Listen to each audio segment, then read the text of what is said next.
जौनपुरी की महिमा गाते हुए जब राम राजा बनने वाले हैं तो कैसे बने, जरा इसकी प्रक्रिया देखिए। आहा, राम जी को स्नान करवाने के लिए लाया गया, चारों भाइयों को लाया गया। कौन कौन? भरत जी, लक्ष्मण जी, शत्रुघ्न जी और प्रभु श्री राम जी, चारों भाई आए हैं। लेकिन राम जी ने सबसे पहले स्नान नहीं किया। ना ना ना, क्यों? राम जी बोले प्रथम सखन अनवायहु जाई, पहले हमारे स्नान नहीं, पहले हमारे जो सखा है, कौन? कोल, किरात, निषाद, इनको पहले स्नान करवाया जाए। किसी ने कहा कि राम आप राजा बनने वाले हो और राजा को पहले स्नान करना चाहिए, बाकी सबको बाद में। राम जी बोले नहीं, यह राम राज्य नहीं हो सकता। राम राज्य में पहले कोल, किरात, निषाद स्नान करेंगे, फिर राम राजा बनने के लिए राम स्नान करेंगे।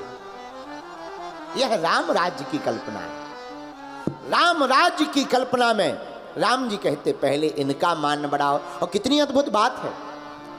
हमको एक सज्जन कह रहे थे, महाराज जी राम जी को राजा बनना था, पहले ही बन जाते, रावण का वध कर डालते, क्या बिगड़ जाता। हमने कहा सुनो, राम का राजा बनना तो तय था, लेकिन वनवास जाना तो बहाना था। असलियत में तो यह है, केवट का मान, सबरी का सम्मान जाकर के उन्हें बढ़ाना था, फिर वापस आकर के राजा का पद पाना था। राम राजा ऐसे नहीं है, राम राज्य ऐसे नहीं है मेरे पागलों। राम राज्य की कल्पना है।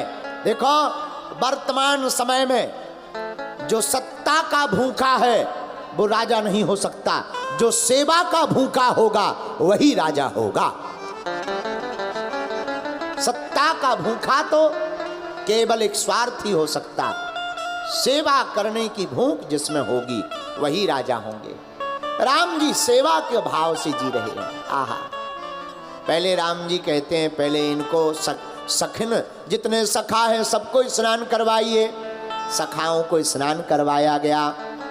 अब राम जी का जो आसन था, कहा राम, निषाद ने स्नान कर लिया, कोल किरातों ने स्नान कर लिया, अब तुम भी स्नान करो। राम जी बोले हम स्नान नहीं करेंगे।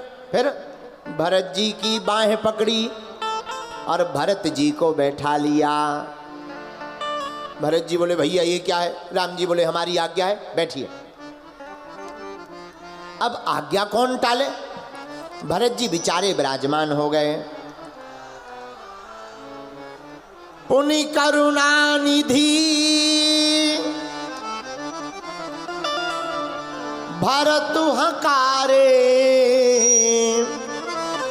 और निज कर राम जटा निर्वारे।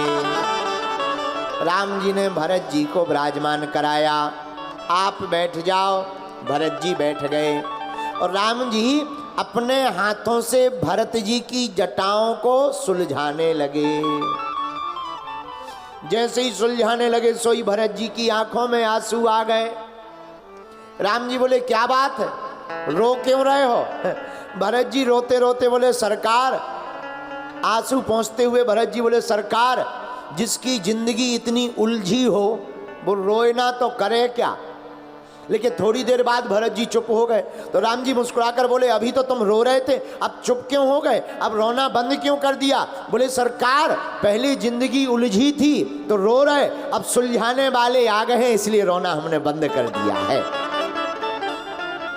मानो संकेत बड़ा प्यारा हो। इस कथा में मानो संकेत सीधा सा है। क्या? मानो भरत जी कहना चाहते हो सरकार, उलझना जीवात्मा का काम है, सुलझाना परमात्मा का काम है। राम जी ने अपने हाथों से जटाओं को सुलझाया और भरत जी की जटाओं को सुलझाया। तीनों भाइयों को स्नान करवाया। आहा हा, भरत जी अपने भाग्य की सराहना करते। भरत भाग्य प्रभु कोमलताई। भरत जी कहते धन्य है हमारा भाग्य, ऐसे भ्राता मिले, धन्य है। किसी ने राम जी से कहा सरकार आप तो राजा हैं और आप राजा हैं तो राजा को दूसरों के स्नान नहीं करवाना चाहिए।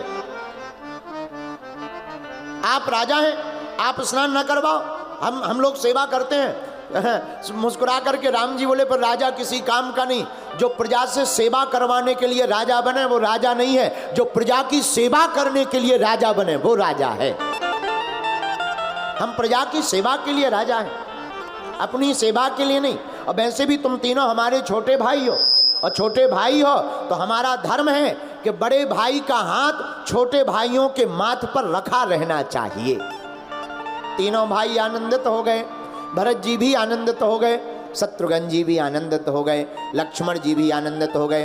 राम जी ने स्नान किया, आहा, अपने हाथों से, किसी की सहायता नहीं ली, किसी की मदद नहीं ली, अपने हाथों से जटाओं को अलग किया, जटाओं को ठीक किया। किसी ने कहा इतने सेवक हैं, आप राजा हो, किसी की मदद ले लो, एक आध भाई को पकड़ लो। राम जी मुस्कुरा करके कहते हैं पुनि निज जटा राम बिबराए। राम जी कहते भैया, जो राजा स्वयं अपना काम हाथ से ना कर पाए, अपनी तन की सेवा स्वयं ना कर पाए, वो वतन की सेवा क्या खाक करेगा? जो अपने तन की सेवा राजा ना कर पाए, वो वतन की सेवा क्या खाक करेगा? इसलिए राजा का धर्म है अपने तन की सेवा स्वयं करे और वतन की सेवा भी राजा स्वयं करे। आहा, भरत जी ये भाव देखकर गदगद हो गए। इसीलिए गोस्वामी तुलसीदास जी ने लिखा, देह के देवे के भौतिक तापा,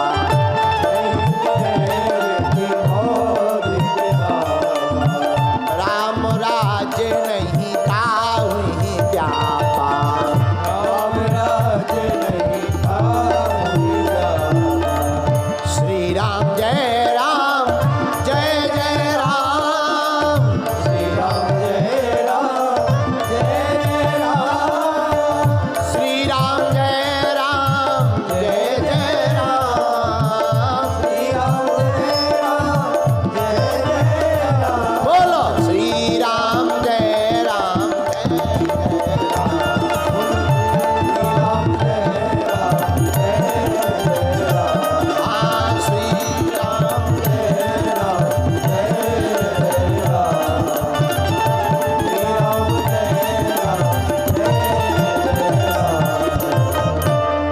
आहा। अब जब राम जी ने स्नान कर लिए, अपनी जटाओं को बिबरा लिया, फिर राम जी सुंदर वस्त्र पहन करके आए। और जैसे ही सुंदर वस्त्र पहन करके आए तो राम जी को देख करके सभी मोहित हो गए। और गुरुदेव भगवान वशिष्ठ जी तो बड़े मोहित हो गए। जैसे ही गुरुदेव भगवान ने देखा तो तुरंत दिव्य सिंहासन मांगा, तुरंत सिंहासन को मंगाया। क्यों? राम जी सिंहासन पर विराजमान होंगे। किसी ने कहा सिंहासन को क्यों मंगाया, राम जी को ले जाके बैठाने देते, क्या बिगड़ जाता? तो बड़ा अच्छा जवाब है। देखो, राम जी को सिंहासन की जरूरत नहीं है।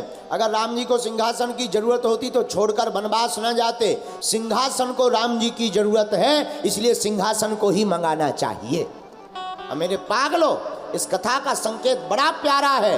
क्या वर्तमान समय में भी अब सिंहासन पर राम जैसे चरित्रवान व्यक्ति को बैठाना चाहिए, जो राम राज्य की कल्पना को पूर्ण कर सके।